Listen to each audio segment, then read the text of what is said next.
दोस्तों नमस्कार, स्वागत है आपका एक बार फिर बड़ी खबर बड़े खुलासे में। बड़ा खुलासा करूंगा मैं नई दिल्ली के रेलवे स्टेशन पर हुई भगदड़ के बारे में। आपको बता दूं कि कुंभ जाने वाले जो सनातनी भाई थे, जो हिंदू भाई थे, वो रेलवे स्टेशन पर गए थे।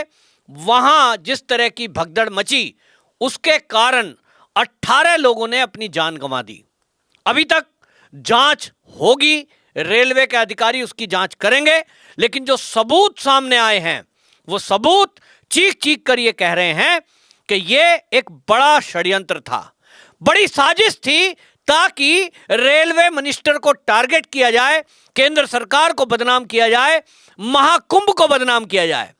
जहां एक तरफ दिल्ली के नई दिल्ली रेलवे स्टेशन पर भगदड़ मचकर 18 लोग अपनी जान गंवाए, उसी समय लगभग कुंभ के अंदर यानी प्रयागराज में टेंट में आग लगने की सूचना आई।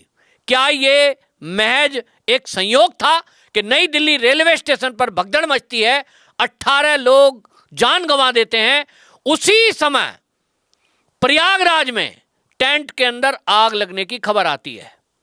यह आग लगने की खबर से भी अफरा तफरी मच सकती थी, लेकिन वहां का प्रशासन मुस्तैद था और वहां जिस तरह से पुलिस और अग्निशमन विभाग ने काम किया, आग बहुत विशाल थी, बड़ी थी, लेकिन उसको कंट्रोल कर लिया गया। अब यह समझने की बात है कि आखिरकार यह षड्यंत्र कर कौन रहा है।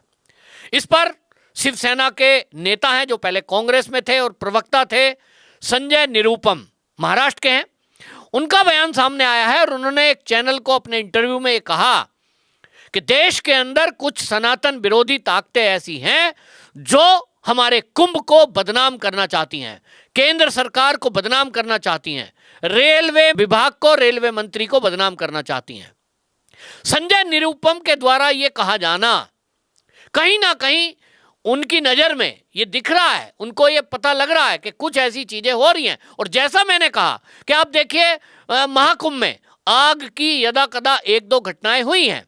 मैंने जैसे आपको पहले बताया कि मैं एक संस्था से जुड़ा हूं, विश्व मानव रूहानी केंद्र, उनका अपना वहां पर एक शिविर चल रहा है और वो 13 तारीख से यानी 13 जनवरी से चल रहा है, लगातार 26 फरवरी तक रहना है। प्रतिदिन लगभग 1 लाख लोगों ने वहां भोजन ग्रहण किया है।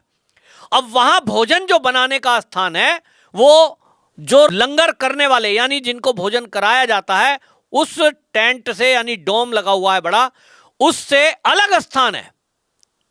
और वहां यदि कोई सिलेंडर लीक हो जाए, यदि वहां कोई गैस लीक हो जाए, उसके बावजूद भी आग ना पकड़ने पाए, उसके प्रबंध किए गए हैं।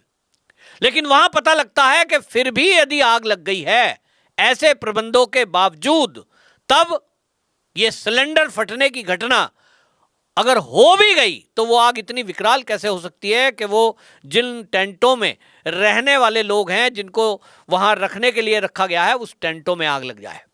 और इसीलिए संजय निरुपम ने यह बात कहा, आशंका जाहिर की है कि जरूर कुछ ना कुछ लोगों के द्वारा यह षड्यंत्र मुझे दिखाई दे रहा है। और इतना ही नहीं, नई दिल्ली रेलवे स्टेशन पर हुई भगदड़ के बारे में जिस तरह के प्रत्यक्षदर्शी यानी जो उस घटना के समय वहां स्टेशन पर मौजूद थे, उनका बयान सामने आया है। वहां आपको बता दूं, एक शिवम नाम का एक लड़का है, उसने बताया, अपना वीडियो उसने एक रिश्तेदार थे, एक पत्रकार को बताया। उसने कहा कि मैं वहां प्लेटफॉर्म पर मौजूद था, मुझे बनारस जाना था और बनारस की जाने वाली ट्रेन की मैं प्रतीक्षा कर रहा था। इतने में सीढ़ियों के ऊपर से कुछ लोग अल्लाहू अकबर के नारे लगाते हुए, लोगों को धक्का देते हुए ऊपर से नीचे की तरफ आए। अब नीचे से सीढ़ियों में ऊपर जा रहे हैं लोग, जिनको प्लेटफॉर्म पर जाना है, ट्रेन लगी है, उसकी उद्घोषणा हुई है कि प्रयागराज जाने वाली ट्रेन फला फला प्लेटफॉर्म पर लगाई जा रही है। इसके कारण से जो लोग प्रतीक्षा कर रहे थे स्टेशन के बाहर या प्लेटफॉर्म पर, जो कि बाहरी प्लेटफॉर्म है, प्लेटफॉर्म नंबर 16, वो लोग ऊपर सीढ़ियों पर चढ़ेंगे तो ही तो 12 नंबर पे जाएंगे। तो वो प्रत्यक्षदर्शी शिवम ने बताया कि जैसे ही रेलगाड़ी का अनाउंसमेंट हुआ, लोग धीरे धीरे सीढ़ियों पर चल रहे थे, कोई धक्का मुक्की, कोई भगदड़ नहीं थी, लेकिन ऊपर की तरफ से कुछ लोग धक्का मारते हुए लोगों को आए और उन्होंने धार्मिक नारे लगाए। सवाल यह है कि क्या ये एक बहुत बड़ा षड्यंत्र था, क्योंकि आप देखिए कि इस तरह के धार्मिक उन्माद फैलाने वाले नारे लगाने का मतलब क्या है। इसकी जांच होगी, सीसीटीवी फुटेज खंगाली जा रही हैं, दोषी होंगे वो सामने आएंगे। लेकिन ये आशंका, ये षड्यंत्र बहुत बड़ा है, क्योंकि लोग जिस तरह से अश्वनी वैष्णव को टारगेट करते हैं, मैं तो हमेशा देखता हूं, आपने देखा होगा जब से हमारे देश में मोदी सरकार आई है 2014 के बाद से, रेलवे ने किस तरह का ऐतिहासिक काम किया है। एक तो रिकॉर्ड रेलवे लाइन बिछी है, दोहरीकरण किया गया है, इलेक्ट्रिफिकेशन किया गया है और रेलवे को आधुनिक बनाया गया है। जिन रेलवे कोच को हम विदेशों से मंगाया करते थे, हमारे देश का डॉलर उसमें खर्च होता था, यानी जो विदेशी पूंजी है वो एक बड़ी संख्या में वो कोच खरीदने हैं तो वो पैसा हमारा जाएगा, हमारा एफडीआई उससे घटता था।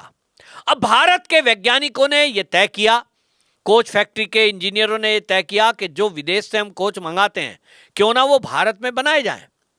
अश्वनी वैष्णव वो रेल मंत्री हैं जो आईटी का मंत्रालय भी देखते हैं और एक खुद से बहुत बड़े इंजीनियर रहे हैं, उनको ये नॉलेज है और उन्होंने हमारे देश के इंजीनियरों पर विश्वास किया। तो आज उसका नतीजा है कि जो विदेश से मंगवाए जाने वाले कोच और इंजन थे वो आज भारत में बन रहे हैं। कवच नाम की सुरक्षा प्रणाली वो हमारे देश के वैज्ञानिकों ने निर्माण किया उसका, और उसके कारण से अब जो घना कोहरा रहेगा, रात का अंधेरा रहेगा, तब भी हमारी ट्रेन ऑटोमेटिक अपने आप ब्रेक सिस्टम प्रणाली को चालू करेगी, उससे दुर्घटनाएं हम रोक सकेंगे। हालांकि सभी गाड़ियों में वो अभी कवच प्रणाली लगाने में कुछ समय लगेगा, क्योंकि कोई भी डिवाइस आप निर्माण करें उसमें समय लगता है। यही बात उन लोगों को नागवार गुजर रही है जो लोग इस प्रतीक्षा में हैं कि किस तरह से हम इस अश्वनी वैष्णव को यहां रेल मंत्रालय से हटाएं, क्योंकि जो अधिकारी रेलवे के हैं, मैं किसी का नाम नहीं ले रहा हूं, लेकिन पहले की सरकारों में भ्रष्टाचार का आलम यह था कि आए दिन फर्जी भर्तियों का हम नाम सुनते थे। लालू प्रसाद यादव, मैं नाम लेकर कह रहा हूं कि जब वो रेल मंत्री थे उनके समय में किस तरह से लोगों की जमीनें अपने नाम लिखवा दी गई, रिश्वत लेकर के नौकरियां दी गई, ये खुलेआम चला और उस पर सुप्रीम कोर्ट का आदेश है, केस चल रहा है, सजा उसमें हुई है। वो लोग जो उस समय के भर्ती हैं, कहीं ना कहीं अब वो नौकरी से कुछ लोग तो बाहर कर दिए गए हैं, लेकिन बहुत सारी एक बड़ी संख्या रेलवे में ऐसी है जो इस कांग्रेस के कार्यकाल के भर्ती हैं और वो आज बड़ी बड़ी पोस्टों पर बैठे हैं। उन लोगों को लगता है कि यदि विदेशों से हमारे यहां सेफ्टी डिवाइस मंगाए जाएंगे, कोचेज मंगाए जाएंगे, तब उसमें उनका कमीशन आएगा, वो कमीशन अपने आकाओं तक पहुंचाएंगे। लेकिन जब वो देश में बनेगा तो कौन किसको कमीशन देगा? और इसीलिए एक लॉबी है, वो लॉबी अश्वनी वैष्णव को और मोदी को देखना नहीं चाहती। अश्वनी वैष्णव को बार बार टारगेट किया जाता है और इसीलिए टारगेट करने के लिए वो हमेशा मौका देखते हैं। आपने देखा होगा पिछले कुछ दिनों में कुछ घटनाएं हुई, रेलवे लाइन पर अचानक से बाढ़ आ गई, कभी गैस का सिलेंडर रखा जा रहा है, कभी वहां पर रोड रख दी जा रही है, कभी पत्थर रख दिए जा रहे हैं, और उसके कारण से कई बार अचानक ब्रेक लगाना पड़ता है ड्राइवर को कि भाई आगे कुछ पड़ा है ट्रेन में, रेलवे लाइन पर, तो उसके कारण रेल पटरियों से उतरी। कुछ घटनाएं भी की गई जिसके बारे में प्राथमिक खुलासे ये हुए थे कि जानबूझकर ट्रेन को उस लाइन पर ला दिया गया जहां पहले से ट्रेन खड़ी थी, यानी साजिश की ओर इशारा करता है। और मैं आपको बता दूं, मैं इस वीडियो के माध्यम से कहना चाहता हूं, बड़ी संख्या में वामपंथियों का इस रेलवे पे कब्जा है। मैं बचपन से देखता आया हूं और आपने भी देखा होगा, लाल झंडे की यूनियन, उनका एक सूत्री कार्यक्रम है, देश को कैसे पीछे पहुंचाएं, देश को कैसे नुकसान पहुंचाएं। वो लोग आज भी बड़ी बड़ी पोस्टों पर बैठे हैं।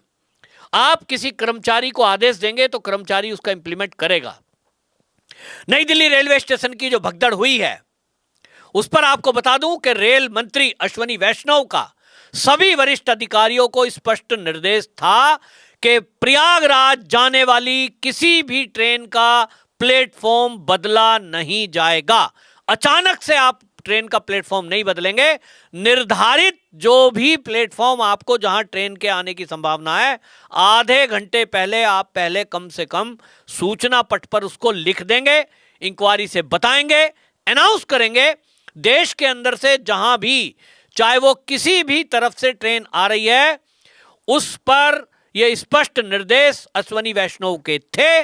तो ट्रेन के बदलाव को कैसे प्लेटफॉर्म को बदला गया, हालांकि खबर यह भी है, और जैसा मैंने कहा प्रत्यक्षदर्शी ये कह रहे हैं कि ये प्लेटफॉर्म अचानक से चेंज नई दिल्ली रेलवे स्टेशन पे नहीं किया गया है। केवल इतना है कि कुछ लोग प्रतीक्षा में थे प्लेटफॉर्म नंबर 16 पर, कहां लगेगी जो प्रयागराज जाने वाली स्पेशल ट्रेन है उसकी इंतजार थी। और जब वो प्रतीक्षा खत्म हुई, यानी ट्रेन प्लेटफॉर्म पर लगने वाली थी, उस समय अनाउंस ये हुआ कि प्रयागराज जाने वाली स्पेशल ट्रेन प्लेटफॉर्म नंबर 12 पर लगाई जा रही है। अब ये अनाउंस तो रेलवे करेगा ही। आप कोई 16 प्लेटफॉर्म पर खड़ा है, कोई 1 नंबर पर खड़ा है, कोई 2 खड़ा है, कोई चाय पी रहा है, कोई खाना खा रहा है, और बहुत सारे लोग प्लेटफॉर्म के यानी नई दिल्ली रेलवे स्टेशन के बाहर खड़े हैं।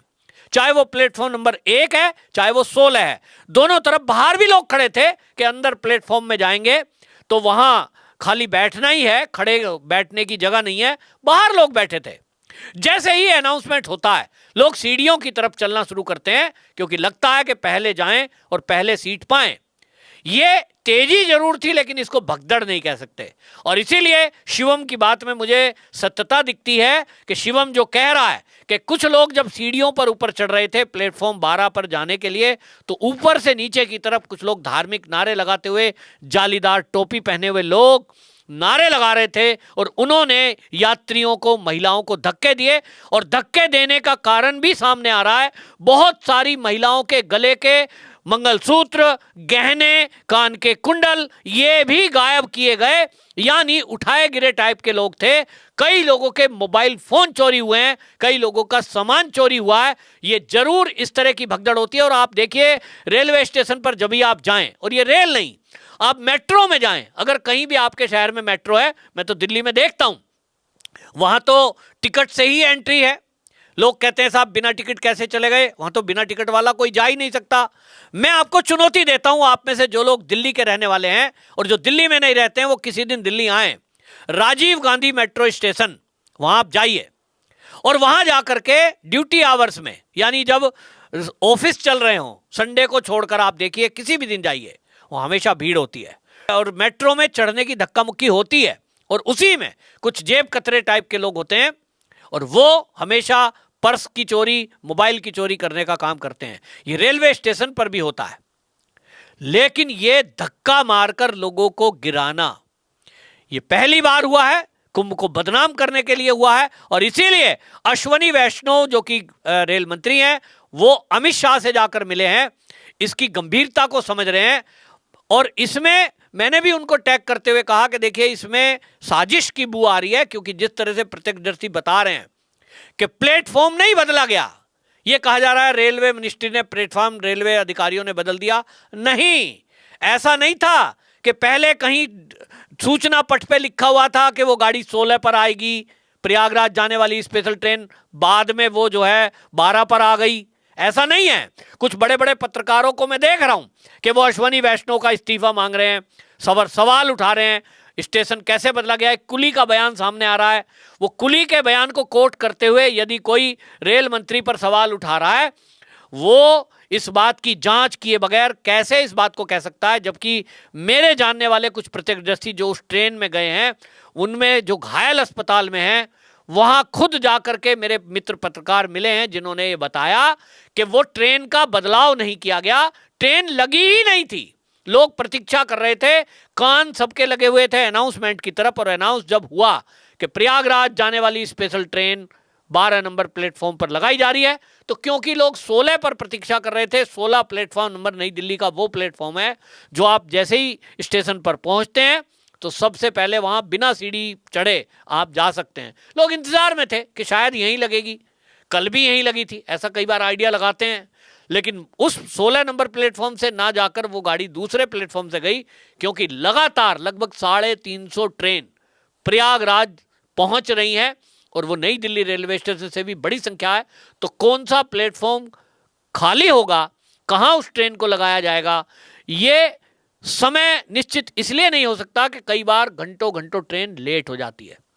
ऐसा ही हुआ है। लेकिन अब अमित शाह जी तक बात पहुंची है, तो कहा जा रहा है कि इसमें कुछ इस तरह की घटना जो हुई है उसकी या तो एनआईए से जांच कराई जाए या उच्च स्तरीय कोई हमारी सुरक्षा एजेंसी, जांच एजेंसी हो, उससे जांच कराई जाए। ये साधारण घटना नहीं है, ये बहुत बड़ा षड्यंत्र है जिसको लेकर विश्व हिंदू परिषद के नेता और संजय निरुपम ने जो ये बात की है, इसमें मुझे कुछ सत्यता दिखाई देती है। आपकी क्या राय है? कमेंट बॉक्स में जरूर लिखें। वीडियो को शेयर जरूर करें ताकि लोगों को सच्चाई पता लग सके। वंदे मातरम।